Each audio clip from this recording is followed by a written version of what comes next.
Good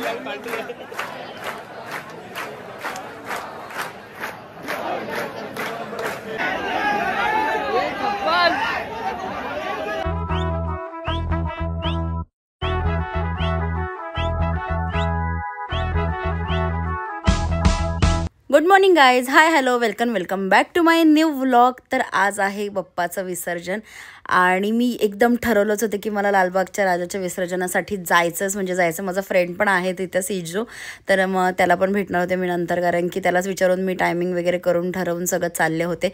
आणि जाता जाता मला परळच्या राजाचं सुद्धा दर्शन झालं। इतका सुंदर परळचा राजा आहे ना, खरं सांगते खूप भारी। आणि ना आम्ही सकाळी 8:30-9 पर्यंत तिथे पोहोचलो होतो, 7-7:30ला घरातून निघालं होतं, पण खूपच गर्दी झालं होते। सगळे असं वाटतं पहाटेपासून येऊनच तिथे थांबले होते, एक नंबर। आणि फायनली आम्ही लालबागच्या राजाच्या इथे पोहोचलो होतो आणि तुम्ही पुढे बघू शकता।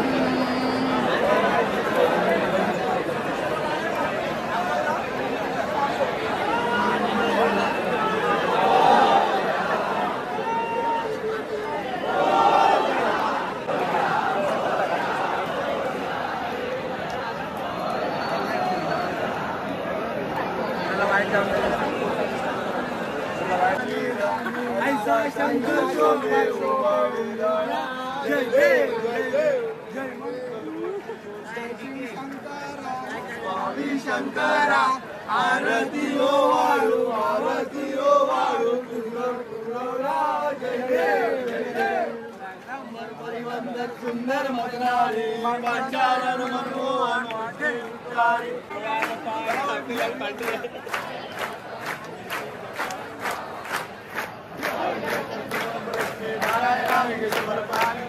केशव राम नारायण कृष्ण मोदम शिरोम माधवम गोपिका वल्लभम जानकी नायकम राम। हरे राम राम राम हरे हरे, हरे कृष्णा कृष्णा कृष्णा हरे हरे, हरे राम राम राम हरे हरे, हरे कृष्णा कृष्णा कृष्णा हरे हरे। मोरया रे बाप्पा मोरया रे, मोरया रे बाप्पा मोरया रे, मोरया रे बाप्पा मोरया रे, मोरया रे बाप्पा मोरया रे, मोरया रे बाप्पा।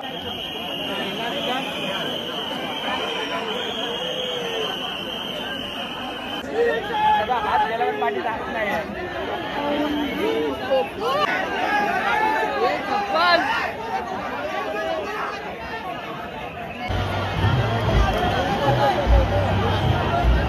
फायनली आमच्या लालबागच्या राजाचं दर्शन झालेलं आहे आणि इतकं भारी वाटलं ना, मन एकदम स्थिर आणि शांत झालं। आणि बाप्पासुद्धा गेटच्या बाहेर निघालेले आहेत आणि खूप जास्त गर्दी होती, तुम्ही बघू शकता।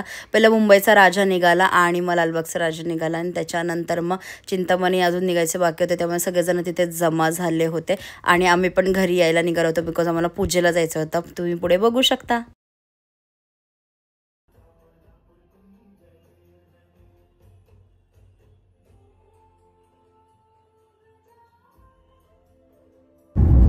हाय गाईज, तर फायनली आमचं दर्शन झालं आहे लालबागचं आणि आम्ही एकदम असं ठरवलेलं असं मनाशी की काही हो, इकडचं तिकडे हो, पण आम्ही जाणार। आणि एकदम जवळून आमचं दर्शन झालं। सांगू पण शकत नाही की कसं वाटतं, काय वाटतं। एकदम तुम्हाला दिसत असेल आमचा अवतार काय झाला, एकदम काळे काळे दिसतोय, पाय बघण्यालायक नाहीयेत आमचे। लिटरली आम्ही 4 ते 5 तास खूपच छान दर्शन झालं आहे लालबागचा। आणि रश पण खूप होती, बट रशचं काय हेच नव्हतं। जेव्हा देवाला बघितलं तेव्हा खूपच छान वाटलं, भारी एकदम अंगावर काटे उभे राहतात जेव्हा आपण बघतो समोर बाप्पाला तेव्हा। आणि खूप छान वाटतं, एकदा बघितलं की असं वाटतं की पुन्हा बघायचंय, मनच नाही भरत आहे एकदम। म्हणजे खूप आम्ही 4 ते 5 तास एकदम उभे होतो, कंटिन्यू। आम्ही तुम्हाला सांगू 7:30ला घरातून निघालेलो आणि मी स्टार्टचा काहीच घेतलं नाही, कारण की आम्हाला असं होतं की आम्हाला पहिले लवकर तिथे यायचंय, तर घरी चालले म्हणून मग तुमच्याशी बोलते की आम्ही 9 पर्यंत तिथे पोहोचलो। फटाफट आम्ही ओला करून वगैरे आलो आणि आतमध्ये थांबलो। पोलीस सारखे आम्हाला बाहेर काढत होते, सगळ्यांना सारखे बाहेर काढत होते। पण असं म्हणजे ते बाहेर काढत होते, मान्य आहे की काहीतरी असेल, पण सगळेजण होते ना, सगळ्यांना एक झलक, फक्त एक मुवमेंट साठी सगळेजण होते आणि ती मुवमेंट आम्हाला मिळाली। इतकं बरं वाटलं ना आम्हाला। तर घरी चाललो आम्ही आणि घरी जाऊन भेटते तुम्हाला, परत पूजेला पण जायचंय अजून। ओके। ओके चलो बाय बाय. हॅलो. तर बाप्पाचं विसर्जन झालेलं आहे आणि मी तुम्हाला बोलते की घरी जाऊन तुमच्याशी बोलेल थोड्याशा 2 गोष्टी. तर आज दुसरा दिवस आहे. मी जरा लेट उठले आज आणि कारण की काल खूपच लेट झालं. तर मी एक्सप्लेन नाही करू शकत तो विसर्जनाचा क्षण. म्हणजे फुल डोळे भरून येतात आणि सगळ्यांचे डोळे पाणवलेले असतात तिथे माहिती आहे. म्हणजे बघण्यालायक तो क्षण आहे. आणि मी घरी आलेल्या पहिले प्रतीकला बोलले की मी पुढच्या वर्षी जाणार म्हणजे जाणार. आणि ह्यावेळेस पण कोणी नसतं आलं तर मी एकटी जाणारच आहे बिकॉज त्याला काही गर्दी आवडत नाही. पण मला जायचंच होतं आणि इतकं भारी वाटतं ना, मी एक्सप्लेन पण नाही करू शकत. म्हणजे माहिती आहे. आणि भलेही हा व्लॉग छोटा शॉर्ट झालाय पण शॉर्ट आणि स्वीट आहे कारण की जेवढं जमलं ना मला घ्यायला पॉसिबल मी तेवढे घेतले. आणि प्लस मला तुम्हाला हेही सांगायचंय की माझे जे इन्स्टाला मी माझे जे रील टाकले आहेत तुम्ही नक्की जाऊन बघा. इवन मी युट्यूबला पण टाकले आहेत, तुम्ही तिथेही चेक करू शकता. जर कोणाला माझा इन्स्टा पेज माहिती नसेल तर माझ्या इन्स्टा पेजचं नाव सांगते तुम्हाला, नम्रता कोळी ब्लॉग म्हणून आहे. तुम्ही नक्की तिथे जाऊन चेक करा. खूप छान छान मी मुवमेंट्स घेतले आहेत बाप्पाचे, खूप भारी आहेत. म्हणजे नेक्स्ट लेवल आहेत. मला एक्सप्लेन पण नाही करायचं. म्हणजे अंगावर आत्ता सुद्धा काटा आला. इतकं भारी ते क्षण आणि तो दर्शन झाले ना, त्या लाईनीत उभं राहून दर्शन घेण्यापेक्षा जो विसर्जनाचा मुवमेंट होता ना तो एक नंबर होता. मला आज पण जायचं होतं विसर्जनाला. म्हणजे जो गिरगाव चौपाटीला होतं तिथे पहाटे पहाटे जायचं होतं पण नाही गेले कारण की मी उठलेच नाही आणि मला पाय खूप दुखतात, बॉडी खूप पेन होतीये. पण ठीक आहे कारण की मी फ्रायडेला पण गेले होते दर्शनासाठी किरण आणि तिच्या फ्रेंड सोबत. आणि प्लस मी लगेच दुसऱ्या दिवशी पण गेले. आणि इतर वेळेस असेल ना तर मी खरं सांगू एवढं असं फटाफट आवरून जाणार पण नाही.